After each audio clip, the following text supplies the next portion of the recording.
जय जय रघुवीर समर्थ। गणेश शारदा चैव सद्गुरुसज्जनस्तथा आराध्य दैवतं गुह्यं सर्वं मे रघुनन्दनः। आदिनारायणं विष्णुं ब्रह्माणं च वसिष्ठकं श्रीरामं मारुतिं वन्दे रामदासं च श्रीधरम्। कर्मोपासनज्ञानविवेकवैराग्यदायिने रामहनुमद्रूपाय रामदासाय वै नमः।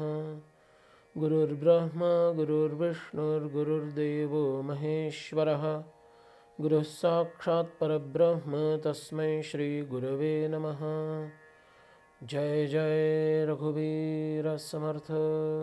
सद्गुरु समर्थ रामदास स्वामी महाराज की जय। तुम्ही श्रोते जगदीश मूर्ती, तेथे माझी वित्पत्ती किती। बुद्धिहीन अल्पमती सलगी करीतो श्रीराम। जय जय रघुवीर समर्थ। ओम नमस्कार। श्री समर्थ सेवा मंडळ सज्जनगड यांच्या वतीनं सर्व श्रोत्यांना सादर जय रघुवीर। श्री सद्गुरु तत्व या विषयावर आपण गेला महिनाभर चिंतन करत आलेले आहोत। आज त्याचा अंतिम भाग आपणासमोर मी प्रस्तुत करत आहे। या भागामध्ये आपल्याला महिनाभर आपण काय काय चिंतन केलं हे थोडक्यात सारभूत सारांश रूपानं पाहायचं आहे। ते आवश्यक आहे। याचं कारण असं की सुरुवातीला जे काही मुद्दे पाहिले ते पुन्हा एकदा आपल्या श्रवणपटलावर पडणं हे आवश्यक आहे। संपूर्ण विषय एकाच प्रवचनामध्ये ऐकणं, सारभूतपणे ऐकणं हे नितांत गरजेचं आहे। म्हणजे सारभूत तो विषय आपल्या स्मरणात राहतो आणि त्यानुसार पुढची वाटचाल करायला प्रेरणा मिळते।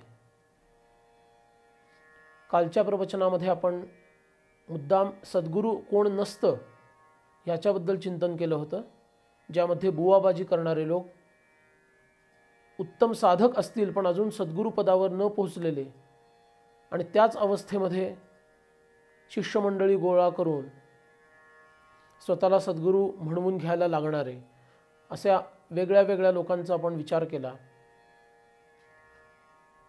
आणि शिष्यांनी भक्तांनी भोळं असू नये तर चतुर असावं, शास्त्रांचा नीट अभ्यास व्हावा, त्यांचा चिंतन मनन व्हावं, जेणेकरून त्यांना कोणी फसवू शकणार नाही।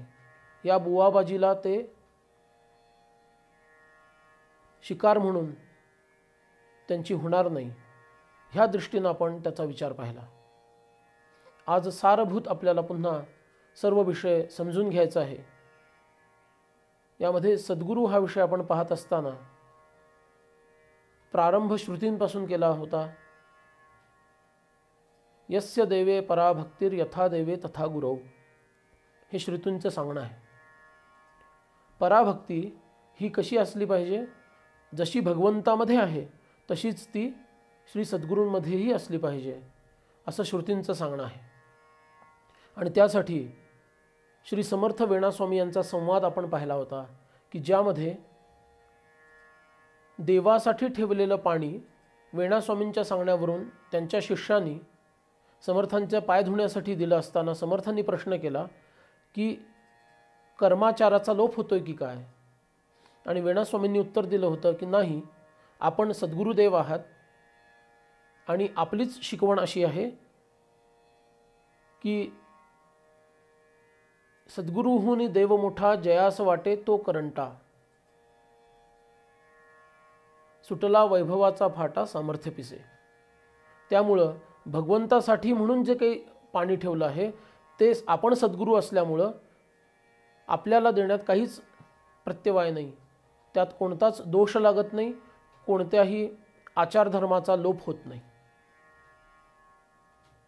ह्या समर्पक उत्तराने समर्थ अत्यंत प्रसन्न झाले होते आणि त्यांना आशीर्वाद मिळाले.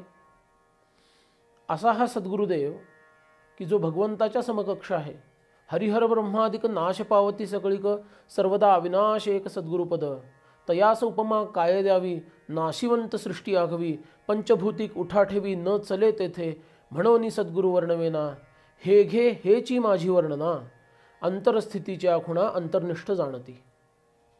असं सद्गुरूंबद्दलचे गौरवोद्गार रामदास स्वामींनी श्रीमद ग्रंथराज दासोपदामध्ये काढलेले आहेत.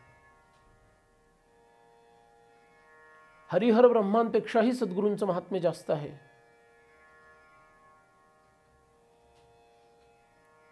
हरो क्रुद्धो गुरुस्त्राता गुरो क्रुद्धो न हरी,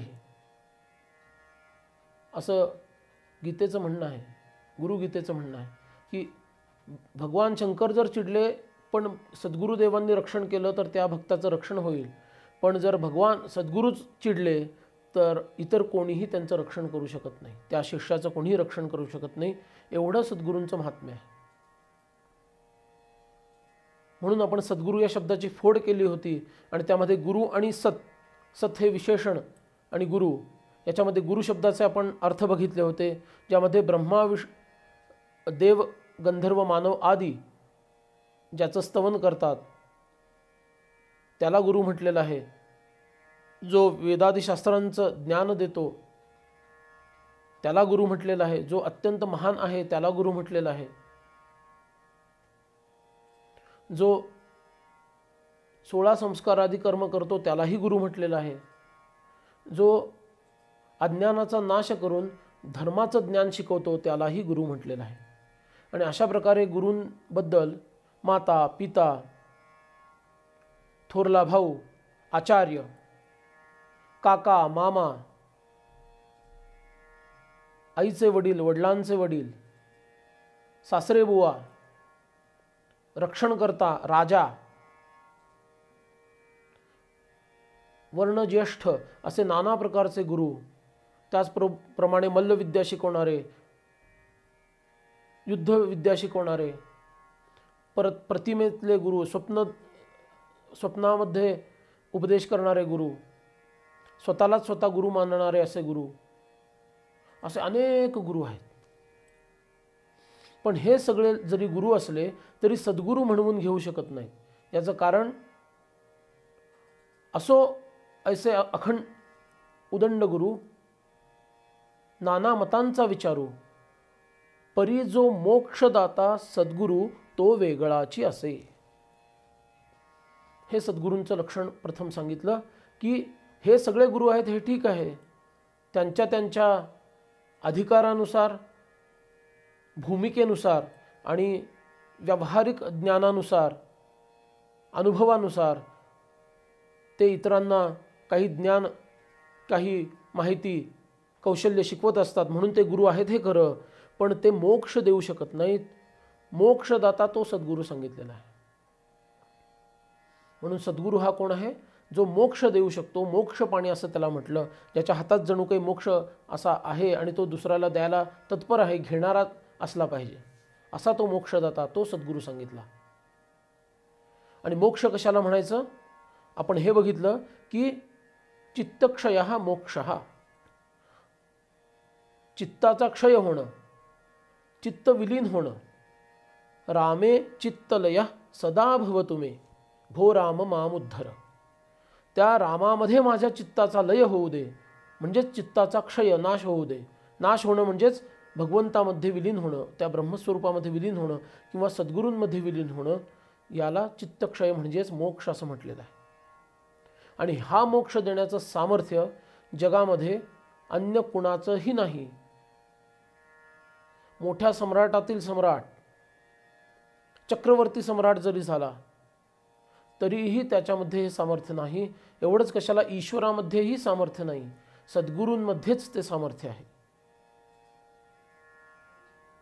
ईश्वराला तुम्ही सद्गुरू भावनेनं जर त्याचं स्मरण केलं तर मात्र तुमच्या इष्ट अशा भक्तीला अनुग्रहित करण्यासाठी तो सद्गुरू रूपाने प्रगट होतो आणि तुम्हाला मोक्ष देतो, देऊ शकतो. कारण ईश्वर आणि सद्गुरू यांच्यात भेद काय आहे? ईश्वर हा कर्मफलदाता आहे आणि सद्गुरू हे कर्म नाश करणारे आहेत. कर्माच्या नाशानंच प्रारब्धाचा नाश आहे आणि त्याच्या नाशानंच मुक्ती आहे, म्हणजे मोक्ष आहे. आणि मोक्ष म्हणजेच काय? पुन्हा जन्माला न यावं लागणं, जन्म घ्यावं न लागणं आणि तो न लागल्यामुळं मृत्यू न येणं आणि हे चक्र, ह्या चक्रातून बाहेर पडणं. चंचल चक्र भेदून जाई ऐसा थोडा. ह्या चंचल चक्राला छेद करून बाहेर निघून जाणारा आणि मुक्त होणारा असा अगदी थोडा, म्हणजे अगदीच लाखो कोट्यावधींमध्ये एखादा असतो. हे सामर्थ्य सद्गुरूंना प्राप्त झालेलं असतं, ते आपल्याला देतात. म्हणून सत या विशेषणाचा आपण विचार केला, त्याचे 3 अर्थ पाहिले होते. सत म्हणजे अस्तित्व मात्र, एक्झिस्टन्स, बीइंग. सत म्हणजे सत्य, म्हणजे अविनाशी, जे कधीच नष्ट होऊ शकत नाही, कुठल्या निमित्तानं नष्ट होत नाही, म्हणजे ठिकाणामुळे नष्ट होत नाही, त्या ठिकाणी नष्ट होत नाही, कुठल्या कारणानं ते नष्ट होऊ शकत नाही.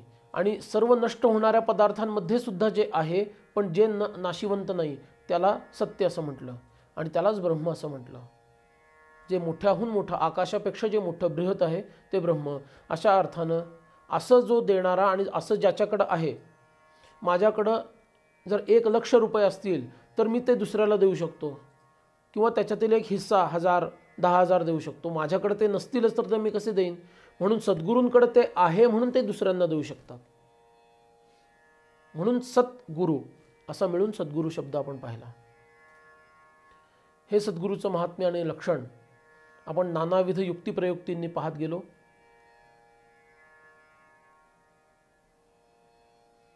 ह्या मोक्षाचं वैशिष्ट्य काय आहे?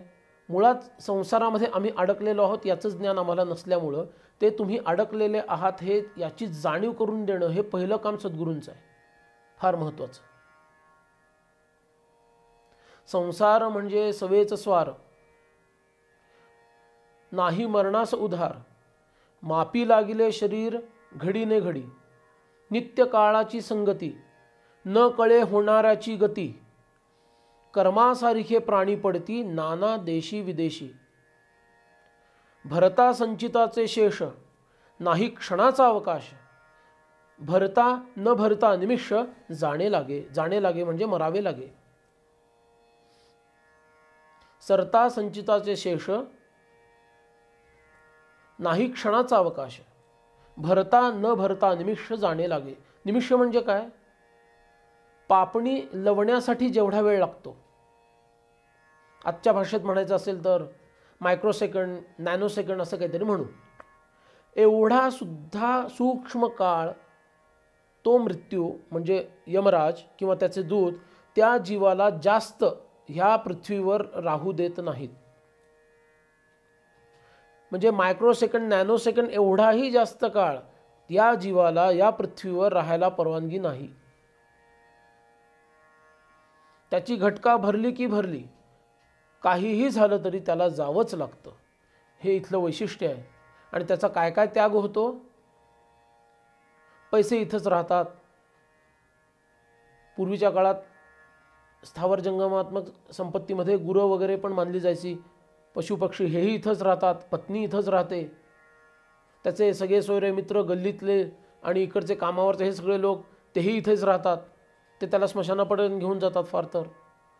बरं, माझं माझं म्हणून आयुष्य ज्यांनी घालवलं तो देह तोही चितेमध्येच राहून जातो. आणि कर्मानुगो गच्छती जीव एकहा, तो जीव आपल्या कर्मानुसार त्याच्या फळांचा भोग घेण्यासाठी त्या देहाचा त्याग करून त्या गतीला जातो. कदाचित ती उत्तम गती असेल, कदाचित ती अधमगती असेल, पण पुन्हा जन्म घ्यावा लागतो. आणि हे चंचल चक्र तो भेदून जातो, तो मुक्त होतो. म्हणजे त्याला आता पुनरपि जननम पुनरपि मरणम हे करावं लागत नाही. आणि हे सामर्थ्य सद्गुरुदेव त्या शरण आलेल्या शिष्यामध्ये संक्रमित करतात. म्हणून मोक्षदाता तो सद्गुरू असं सांगितलं. पण हे करण्याची त्यांची हातोटी फार वेगळी आहे. सर्व चिंता बहिर्गृहो सर्वापन निवारकः, सर्व चिंतांचं ते निराकरण करतात, सर्व आपत्तींपासून ते शिष्याला सोडवतात आणि असं केल्याखेरीज त्या सामान्य जीवाला त्यांच्याबद्दल आपुलकी वाटत नाही. ते सुरुवातीलाच त्याला ज्ञान आणि वेदांत सांगत नाहीत. त्याच्या प्रापंचिक समस्या काय आहेत ह्या लक्षात घेऊन त्या सोडवण्यासाठी ते सहकार्य करतात आणि हे सहकार्य झाल्यामुळं त्या जीवाला किंवा त्या शिष्याला त्यांच्याबद्दलची सहानुभूती, अधिक त्यांच्याबद्दलचं एक आदर निर्माण होतो. त्याच्या जोरावर ते हळूहळू सोडवावी मिठी प्रपंचाची, त्याची प्रपंचाची मिठी जी घट्ट त्यांनी धरून ठेवले प्रपंचाला, ते हळूहळू त्याला सोडवतात आणि हे दाखवून देतात की या प्रपंचातून सुख मिळवणं हाच दोष आहे. कारण तो दोषपूर्ण आहे, तो सुख देऊ शकत नाही. खरं तुला सुख हवं असेल तर ते भगवंताच्या चरणामध्ये, म्हणून तू त्याच्याकडे चल. पण हे पटवून देण्यासाठी त्यांना अत्यंत संयम, अत्यंत क्षमाशीलता, अत्यंत सौहार्द हे सगळं त्या भक्ताबद्दल पाळावं, सांभाळावं लागतं. त्याच्या समस्या सोडवाव्या लागतात. मग तो त्यांच्याकडे वळतो आणि मग त्याला हळूच एखादं साधन देतात आणि त्या साधनेमध्ये येणाऱ्या समस्या पण ते सोडवण्यासाठी त्याला सहकार्य करतात. त्याची वृत्ती सारखी सारखी त्या प्रपंचाकडे धावत असते. त्या वृत्तीला आळा घालण्यासाठी ते स्वतः झिजतात, स्वतः प्रयत्न करतात. त्याच्या काही दोषांचा, पापांचा भार स्वतः वहन करतात. स्वतःच्या तपानं ते पाप नष्ट करतात, जेणेकरून त्याची रती ही संसारापेक्षा, प्रपंचापेक्षा परमार्थामध्ये लागेल. हे अलौकिक काम ते बिनबोभाटपणे, त्याला कळूही न देता करत असतात. तो जेव्हा उन्नत होतो, मोठा होतो, तेव्हा त्याला कळतं की माझ्या गुरुदेवांनी माझ्यासाठी काय काय म्हणून प्रयत्न केले, किती त्यांनी कष्ट केले आणि मला उन्नत करण्यासाठी त्यांनी किती ताप सहन केला. म्हणून समर्थ म्हणतात की शरणागताची वाहे चिंता, तो एक सद्गुरुदाता, जैसे बाळक वाढवी माता नाना यत्ने करून. ज्याप्रमाणे आई लहान मुलाचं सर्व प्रकारे संगोपन, लालन पालन करत असते, त्याच्या लाथाही सहन करते, त्याचं रडणंही सहन करते, त्याचं मारही सहन करते, पण त्याचं लालन पालन करून त्याला चांगला बनवते, तसंच सद्गुरू करत असतात. पण आईला काहीतरी अपेक्षा असते त्या मुलाकडून, सद्गुरूंना काहीच अपेक्षा नसते.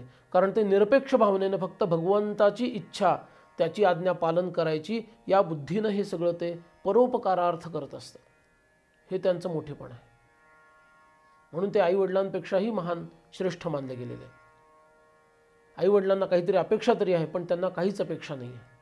स्वतःसाठी म्हणून काही नको आहे, त्याचं भलं व्हावं ही त्यांची अपेक्षा आहे. आणि भगवंताची आज्ञा पालन करायची म्हणून ते हे सगळं करत असतात. आणि अशा पद्धतीनं ते चिंतेचं वहन करतात. एखाद्या घरी खूप मुलं असावीत आणि वडिलांचं लक्ष सगळ्या मुलांवर असावं, तसं महापुरुषाचं असतं. उदंड मुले नानापरी, वडिलांचे मन अवघ्यांवरी, तैसी अवघ्यांची चिंता करी महापुरुष. आपल्याला शरण आलेल्या सर्व भक्तांची ते चिंता करतात म्हणजे त्याचा उद्धार कसा होईल याच्यासाठी ते प्रयत्नरत असतात. काय करावं की याचा उद्धार होईल, काय केलं की याच्यामध्ये वैराग्य निर्माण होईल, काय केलं की याची संसाराची जी बेडी त्यांनी स्वतःहून लावून घेतलेली आहे ती त्याला बुद्धी होऊन ती बेडी तो काढून घेईल, याच्यासाठी ते सारखे प्रयत्नशील असतात. रात्रीचा दिवस करून ते डोळ्यात तेल घालून अगदी शरण आलेल्या सगळ्यांचं रक्षण करण्यासाठी तत्पर असतात. हे सद्गुरूंचं लक्षण आहे. याची आपण अनेक उदाहरणं पाहिली, आपल्या स्मरणात आहेत, ती पुन्हा सांगण्याची आवश्यकता नाही. आणि हे सगळं करताना सद्गुरू ओळखायचे कसे याच्यासाठी आपण श्रीमद ग्रंथराज दासबोधाच्या अंतर्गत दिलेल्या सद्गुरूंची 12 ते 13 लक्षणं पाहिली.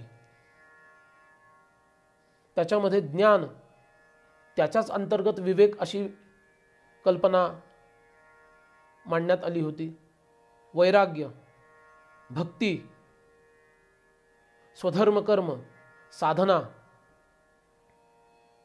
कथा म्हणजे भगवत कथा, निरूपण म्हणजे अध्यात्म निरूपण, श्रवण, मनन, सत्शास्त्रांचं श्रवण, त्याच श्रवण केलेल्याचं मनन, नीती, न्याय, मर्यादा असे 13 सद्गुण सद्गुरूंमध्ये संपूर्ण अंशाने असतात.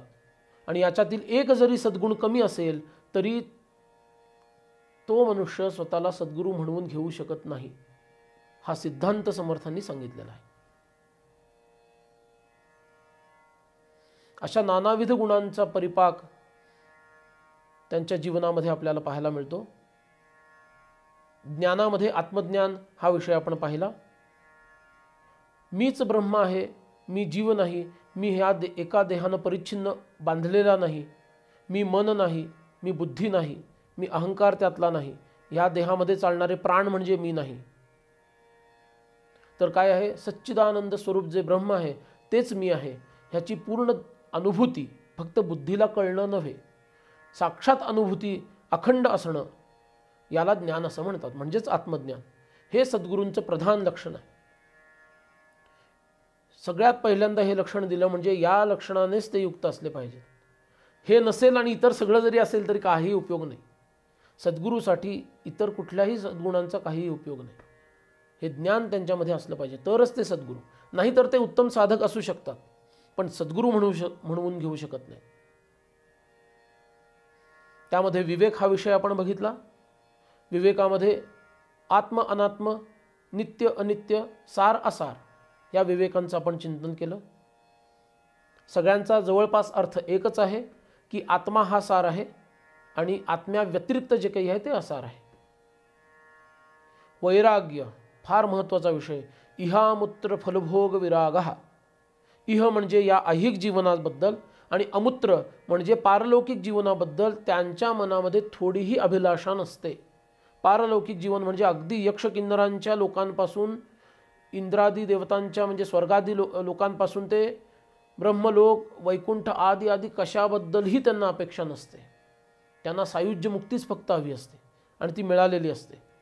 कुठल्याही लोकात मला स्थान मिळावं अशी त्यांची इच्छा आणि तिथले भोग भोगायला मिळावेत, तिथला आनंद उपभोगायला मिळावा अशी कणभरही त्यांना इच्छा नसते. त्यांचीच इच्छा नसेल तर या पृथ्वीवरती काय त्यांची इच्छा असणार आहे? इथल्या भोगांबद्दल त्याला काय इच्छा असणार आहे त्यांना? असे ते परमवैराग्यशाली असतात. ते परमभक्तही असतात. ज्ञान असतं म्हणून भक्ती त्यांची लोप पावलेली नसते. ते मोठे भक्त असतात आणि खोटं खोटं द्वैत कल्पून मी वेगळा आणि भगवंत वेगळा असं खोटं खोटंच कल्पना करून ते भगवंताची भक्ती कशी करायची असते हे शिष्यांना दाखवून देतात. भगवंताबद्दल विरह कसा असावा, तळमळ कशी असावी भगवत भेटीची, किंवा भगवंताचं भजन आपण कसं करावं, कीर्तन कसं तन्मय होऊन करावं, ध्यानधारणा कशी करावी, हरिकथा ऐकावी कशी, सांगावी कशी, हे सगळं ते भक्तिभावाने अत्यंत प्रेमाने करत असतात. पण त्यांचा मूळ भावाचा हाच असतो की भक्त म्हणजे विभक्त नव्हे, भगवंतापासून विभक्त नसलेला तो भक्त असे ते असतात. पण तात्पुरतं स्वतःला वेगळं कल्पून ते सगुणातील भक्ती दाखवत असतात. हे त्यांचं मोठं वैशिष्ट्य आहे. ते स्वधर्मकर्माचा त्याग करत नाहीत. संध्यावंदनादी जी काही तर्पणादी जी काही कर्म सांगितलेली आहेत, विहित कर्मांचा त्याग करत नाहीत. त्यांचं कर्म जर तपस्येचं असेल तर ते करत राहतात. संन्यासी असतील तर आसे तू हिमाचल ते विचरण करत राहतात. ते जर गृहस्थ असतील तर गृहस्थी उत्तम करतात पण भगवंताशी एकनिष्ठ राहतात. मग त्या गृहस्थीमध्ये परत त्यांचे जे काही उद्योग असतील, कोणी कुंभार असेल, कोणी लोहार असेल, चांभार असेल, जे काही कर्म त्यांना दिलेलं असेल ती कर्म स्वतःच्या वर्णानुसार विहित कर्म ते अखंड करत राहतात. हे स्वधर्मकर्म करूनसुद्धा भगवंताशी एकाकार राहतात, साधना करत राहतात. भक्ती आदी विषय आपण बघितलेला आहे. त्यामध्ये साधनेचे प्रकारही आपण बघितलेले आहेत. फक्त उल्लेख करतो आणि पुढे जातो. अंगावबद्ध उपासना ते करतात. कर्मन्यास आदी जे प्रकार सांगितले, संध्या आदी वंदनामध्ये, पूजा आदी प्रकारांमध्ये, षोडशोपचारामध्ये हे सगळे येतात. ही कर्मप्रधान असलेली उपासना. प्रतीकोपासना, शिवलिंग असेल, भगवंताची मूर्ती असेल, देवी गणेश ह्यांचं पूजन असेल, ही प्रतीकोपासना ते करतात. आणि मुख्य म्हणजे अहंग्रहोपासना, ज्याला आत्मारामाची उपासना किंवा अंतरात्म्याची उपासना म्हणतात, ते तर अखंड करत असतात. नाना देही देव एक विराजे, त्या अनेक देहांमध्ये तोच एक अंतरात्मा जो माझ्याही आतमध्ये आहे तोच विराजमान आहे, ह्याचं अखंड भान त्यांना असतं. आणि त्या प्रत्येक जीवाला म्हणून ते प्रेम करत असतात, कारण माझ्यात जो आहे तोच त्याच्यामध्ये आहे. ही त्यांची उपासना आपल्याला लक्षात येत नाही, वरून बाहेरून कळतच नाही, पण अखंड त्यांची ही उपासना चालू असते आतून, म्हणजे ती साधना ते करत असतात. कथा, अनेक प्रकारच्या कथा पुराणादी आहेत जीवांच्या उद्धारासाठी आणि प्रेमासाठी, भगवत प्रेमासाठी या कथा ते करत राहतात. त्या कथेच्या अंतर्गतच कीर्तन, भजन, गायन, नृत्य, वादन हे सर्व त्याच्यामध्ये असतं. निरूपण. पण हे सगळं करत असताना अध्यात्माला फक्त कथांचं रंजन लोकांना सांगायचं नाही आहे, त्याच्यातील तत्त्व समजावून सांगायचं आहे. प्रत्येक कथेमागील, प्रत्येक लीलेच्या मागं कोणतं तत्त्व आहे आणि ते तत्त्व निर्गुणापर्यंत कसं घेऊन जातं, अंतरात्म्यापर्यंत कसं नेतं आणि अंतरात्म्याच्या पलीकडे जे निर्गुण ब्रह्म म्हटलेलं आहे तिथंपर्यंत ते कसं जातं, हे अगदी खुबीनं ते समजावून सांगत असतात. श्रवण मनन ते स्वतः करत असतात. स्वतः श्रवणाला बसतात म्हणजे वक्त्याला किंवा कीर्तनकाराला एक आनंद मिळतो की अरे सद्गुरुदेव सुद्धा श्रवणाला बसलेले आहे. आणि ते मनन कसं करायचं हेही शिकवतात. अनेक पद्धतीचे उपदेश आणि ग्रंथ निर्मिती सद्गुरूंकडून होते, ती मननाखेरीज होणं शक्य नाही, म्हणून ते मननही करत असतात. परमोच्च प्रकारची नीती त्यांच्या अंतर्गत त्यांच्या जीवनामध्ये पाहायला मिळते. व्यक्तिगत जीवनामध्ये अत्यंत सहिष्णू, अत्यंत तितिक्षू म्हणजे सहन करणारं असं त्यांचं जीवन असतं. पण सामाजिक स्तरावरती मात्र आवश्यक त्या ठिकाणी ते प्रतिकार करायलाही शिकवतात. ही त्यांची नीती तीच न्यायामध्ये परिवर्तित होते आणि न्याय उत्तम पद्धतीनं ते करतात. न्यायाचं उदाहरण आपण पाहिलेलं आहे. व्यक्तिगत जीवनामध्ये खूप हाल अपेष्टा सहन करून ते आपल्या सद्गुरू पदाला न्याय देतात, पण तेच सामाजिक आणि राष्ट्रीय स्तरावरती संस्कृतीचा नाश होत असेल, धर्माचा नाश होत असेल, लोकांना चुकीच्या मार्गाला लावलं जात असेल तर मात्र ते त्याला अन्याय समजून त्या अन्यायाचा प्रतिकार कसा करायचा ते स्वतः करून दाखवतात आणि इतरांना सुद्धा ते करायला तत्पर करतात. हा न्याय, हा सद्गुण त्यांच्यामध्ये असतो.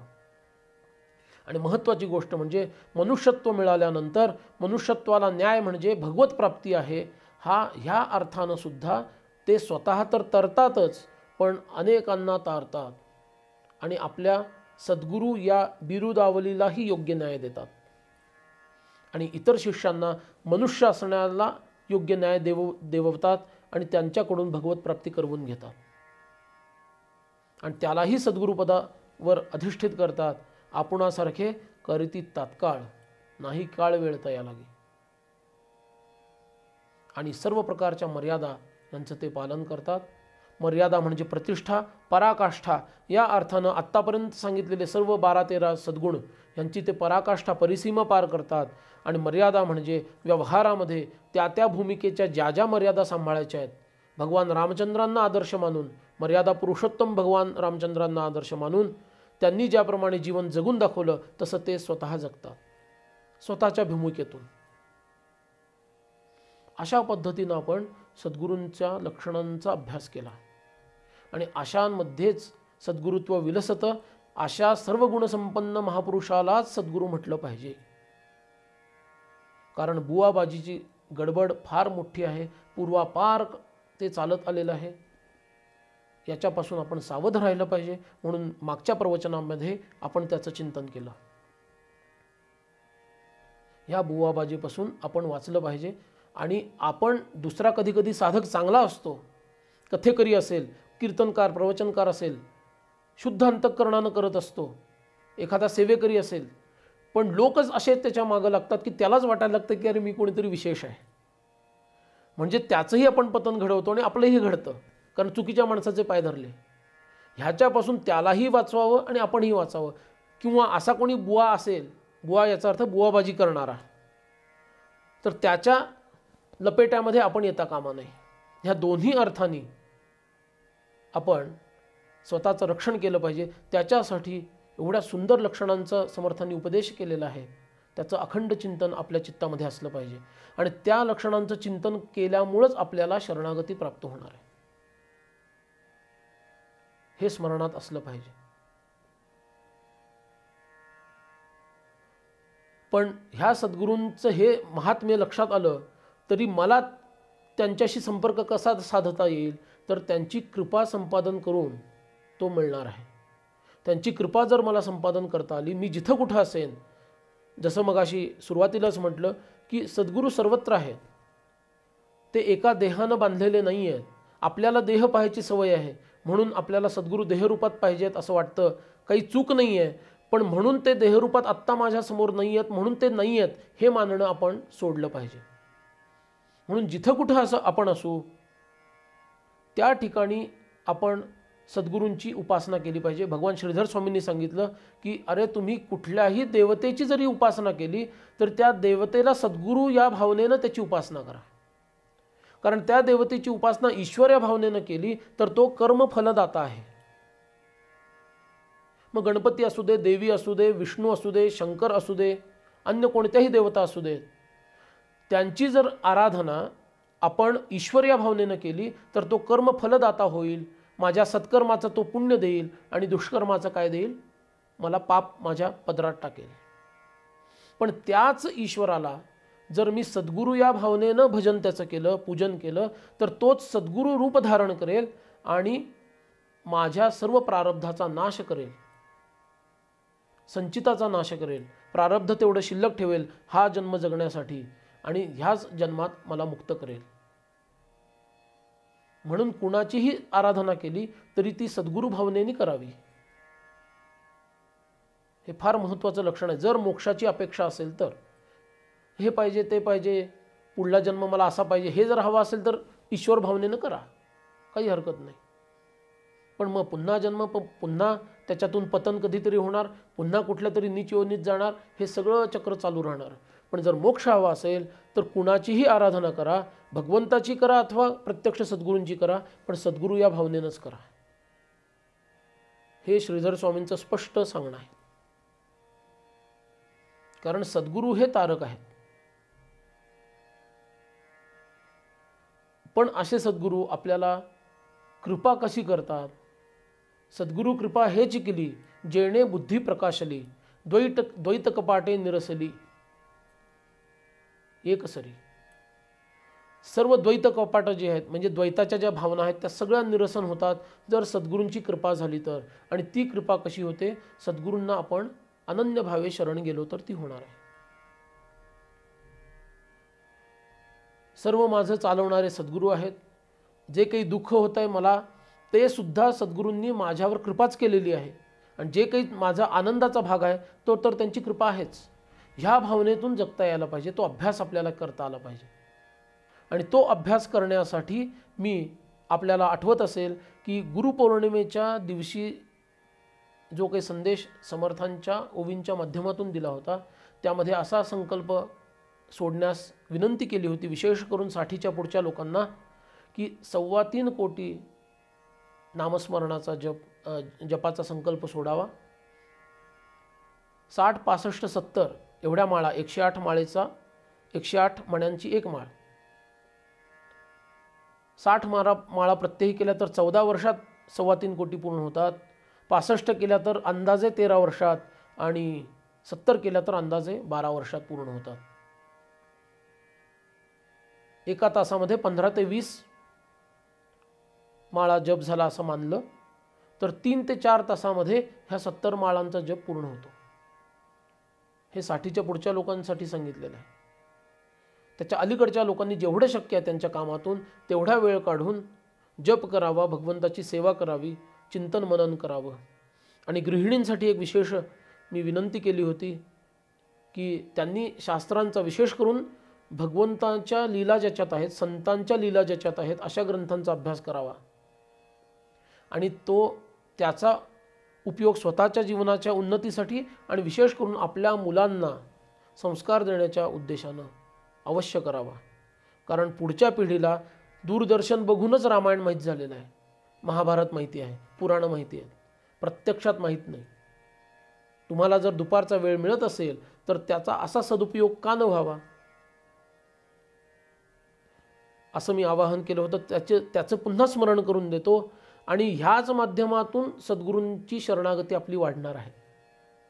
सद्गुरू कृपा हेची केली हा विषय आपण पाहत असताना सद्गुरू कृपा कशी मिळवायची, सद्गुरू सर्वत्र आहेत, कायम आहेत ही भावना ठेवल्यानंतर ते नाहीत हा भाव निघून जातो.